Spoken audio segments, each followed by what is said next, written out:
46 is the time. Olin Buchanan, Texags.com, joins us on 365 Sports. Paul Catalina, Craig Smoak, and David Smoak. Olin, thanks for your time. Is the clock ticking on Jimbo? Well, I think it is. I don't think anybody absolutely knows for sure how the people that are going to be in charge of a buyout, if they're really ready to make that big financial buyout. But my sense is the Aggie population, the majority of them have gotten to the point where they're ready to move on, and I would imagine that those that are in charge are going to at least take into consideration what the population might seem to want. You know, Olin, I think what's kind of strange to me about Jimbo Fisher is the two coaches that great coaches, legendary coaches, whose tree he's from, Nick Saban and Bobby Bowden, got to their levels of success by being infinitely adaptable to what is going on around them in the college football world. And he is just not that. And that's what's surprising to me. He picked up clearly recruiting and how to build a top-down structure of a program. He picked up a lot of good functional things from them. But when it comes to adapting how you call plays and how you adjust to situations in the game of college football, that is a major weakness for him. I think that's fair. They brought in Bobby Petrino to call the plays. I don't know how much. At first, was very optimistic, thinking, well, Bobby's influence and his style of offense, will be good for A&M, and I have no doubt that Bobby's calling the plays. What I doubt is, or what I question, because I'm not in the team meetings and things like that, so I could be wrong. But what it appears to me is that Bobby's calling the plays to Jimbo's offense. That's pretty much the same, which is our analogy is you hire Bobby Flay to come in and cook the meal, but you tell him here's the recipe and here's the ingredients, and do not stray from either. And so, then what's the point? You're doing the same thing. It's just, somebody else calling the play. So, it's been quite frustrating. It kind of reminds me of the end of the Les Miles regime at LSU when everybody over in Baton Rouge was so up in arms about the offense being predictable and kind of old and stale, and I think those are the same kind of criticisms that Jimbo's offense is. It's predictable and old and stale, and it worked. It worked at one time, but that was 10 years ago, and things change. Olin, what have you thought about the play of Max Johnson? And obviously, how's the health looking on the team front, his front as well? How has that gone, in your opinion, the ride with Max Johnson so far? He's been okay. He's been good and bad. I mean, I think the last game against Ole Miss was a perfect example of Max Johnson. He had his best game passing wise in terms of yardage as an Aggie. I think he completed 31 of 42, if I remember right. He had 305 yards and a couple of touchdowns, but he threw a costly interception when they had first and goal at the 5. And part of that is all of that is because he and Anaya Smith weren't on the same page. Anaya ran a slant, and looked like he was throwing a fade or something to the back of the end zone. And we're talking about two guys that have the most experience. So maybe that's on the coaches again. And, there's big criticism that Jimbo's offense is too complicated for guys that are going to, allegedly practice 20 hours a week. So, but I think Max has been all right. I think there's a whole lot of other things you can point at for A&M's disappointment before you go to Max Johnson. And in fact, I'll say this: they sure hope he's ready to play Saturday, even though Jimbo wouldn't. He said, "Well, it's going to be." He kind of indicated it's day to day. We've heard different things, but you never know. But if they can't go, if Max can't go, then you're probably looking at a transfer from Fresno State, Jalen Henderson, who the last time he threw a pass was in November of 2021. So, Olin, if that's not the issue, and I appreciate your intake and also on that, but what is the issue?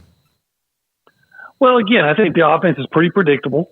I think it's too complicated. You know, it's almost a joke now that we'll ask Jimbo what went wrong this week. It's like, well, execution. Well, it got to the point where almost every week, 2 years, you hear, well, execution, and now it's saying, well, it's just finding the inches. It's finding the inches, and any Aggie that you would ask that's been paying attention, they'll tell you that. They get so tired of hearing, well, it's just the inches. Well, why can't you find them? So it seems to me that those who say that, again, I'm not involved in it, but those who say that the offense might be too complicated, that college offenses typically aren't that complicated.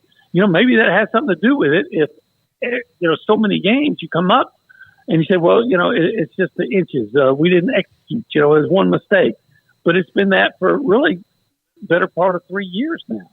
And at some point, you start thinking, well, maybe they're not going to find the inches because they keep coming up short. Now they're competitive. They could have won. They were in position to win really every game they've lost. And, last year, the reason you had some hope for this year was I don't know what's going on with that. Hello? Yeah, you're there. No, you're there. I'm sorry. We lost you for a second. Go ahead. Okay, but anyway, so what's the problem is like I guess it's the $70 whatever $1 million question is, the question keeps coming out there and everybody has theories, whether it's the offense is too complicated or it's just old or whatever. But the bottom line is A&M has now in the last 2 years has lost, I think it's now 9 games by a touchdown or less. I mean, it's crazy. Olin, it also seems that they're having, yes, the whole, keeping the quarterback healthy has been a big issue, but also keeping the offensive line healthy is a direct correlation to that. They have not had healthy and consistent offensive lines over the last couple of years either, have they? Yeah, that's been an issue. But you know what? They came into the year and they're raving. Reuben Fothery, who was been the starting right tackle last year, and he's had some issues, hadn't played at all. But they came in raving about Chase Basantes, the freshman, and he's been up and down like a freshman will be. In fact, they talked about how Saturday probably played his best game. All right. I don't know. Besides that, what's been the huge injury this year? Their left tackle, I'm having one of those senior moments. Trey Zoon, he played hurt all of last year, and Bryce Foster missed most of the year. I think all but 3 games with ACL. But Bryce has been out there all the time. Trey's been out there all the time. They've shuttled the left guard in and out, but I don't think it's been because of injury. So I don't know that's the excuse this year. Last year certainly was a factor. This year, I don't think it's been as big an issue at all. Olin, how have you seen Torian York kind of grow as the season's gone along there over on defense? A great story rolling in from Temple. We followed him, covered him here just down the road in high school. Obviously became a leader pretty quickly there. How's he developed as the season's progressed? You know what? I'll say he hasn't developed that much, and that's not a knock on it. That's because he came in so good. No, it's not a joke. Yeah. He's been starting from day one. I mean, what a great thing. You brought in a guy who actually knows how to play linebacker. And, he's not necessarily this physical marvel that he might be, as his career progresses and he gets into the weight room and all those things. But he knows how to fill a hole. He knows that he has linebacker instincts. And, again, A&M was like 120-something in the country last year against the run. And this year, the run defense is one of the best, one of the strongest parts of the team. And Torian's a big part of that. Now, he's not the only part. There's a lot of guys like Edrin Cooper who I think should be an All-American linebacker, and he's made an enormous leap. And they got the guys up front that got a year of experience. I'll just say this: if Torian York can progress in year 2 next season, like a guy like Walter Nolan did on the defensive line, then Torian York may leave here as an All-American. I mean, he's playing that well. He's been the most pleasant surprise of the Texas A&M football season. Good to know, and he was fantastic, no question, at Temple. Have you noticed the numbers Haynes King's putting up at Georgia Tech? Yeah, I've noticed. Not completely surprised by it. Look, first of all, it's not the same caliber of defenses, and it's a more. I've noticed that they're letting him run, which was another thing I was always scratching my head about here. I'm like, they talk about how fast he is, and well, what's the point of being fast if you're not going to let your quarterback run? Mm-hmm. And that's another criticism of Jimbo Fisher's offense. Hey, bring in a dual threat quarterback and keep him in the pocket all the time. And oh my gosh, he got hurt. What happened? So, but and I'm glad for Haynes, because Haynes is a really good guy and very respectful, nice guy. I mean, all the things you'd say, about him is all true. And I'm glad he's having some success there. Olin, TexAgs.com with us on 365 Sports. Olin, do you feel like there's even more pressure because of the changes occurring next year with who's joining the SEC in Oklahoma and Texas? Does that ramp up the pressure anymore, or is that just, me as a media guy trying to make that, part of the equation as well? Well, I think, it doesn't help. Right. In fact, I have a way of thinking that it says that, and you might have to follow me. I don't know if you have enough time for this, but that may be what saves Jimbo. Right. But and the way I look at it is, I try to give the shortened version. A lot of these guys who are part of that 2022 recruiting class, well, they came here because Jimbo recruited them, and so maybe they're more likely to stay as long as Jimbo's coach. If he's fired, maybe they start looking to transfer. Well, if you have a Connor Wigman and Walter Nolan and Evan Stewart and go down that list, and they, at least on paper, you still look like you have a championship caliber offense now, or a roster, because those are big time players. Now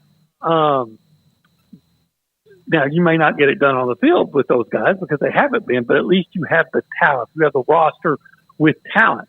Do you want to go into next season with an inferior roster, perhaps, in a year where you're going to play home games against Notre Dame, LSU, and Texas? And I think you do whatever it takes to keep the nucleus of that class together, because as long as they're together, if you can finally find those inches, you could be pretty good. Those inches that haven't been found. But if maybe it comes together, then at least you have a chance. If you have an inferior roster with that upcoming schedule, it might be disastrous. That probably hurts any chance of Jimbo's replacement being a diamond in the rough as opposed to another splash hire, because you'd want those guys to go, oh, well, this guy's better than Jimbo. I know that. As opposed to, they can't hire a Kalen DeBoer type who was at Fresno State and is now ready to make the jump. Yeah, who knows? I hear people talk about go after Dan Lanning at Oregon, and I'm thinking, is Phil Knight going to let somebody? I don't think Phil Knight's going to get outbid. He let the last two walk, though. Yeah, but this one's better. This one's better. They're pretty good. There's a reason why he's there. Yeah, exactly. I think he put Willie Taggart on the jet. Yeah. Yeah. You take the Nike jet. We like them down there. Go ahead. Yeah. All right.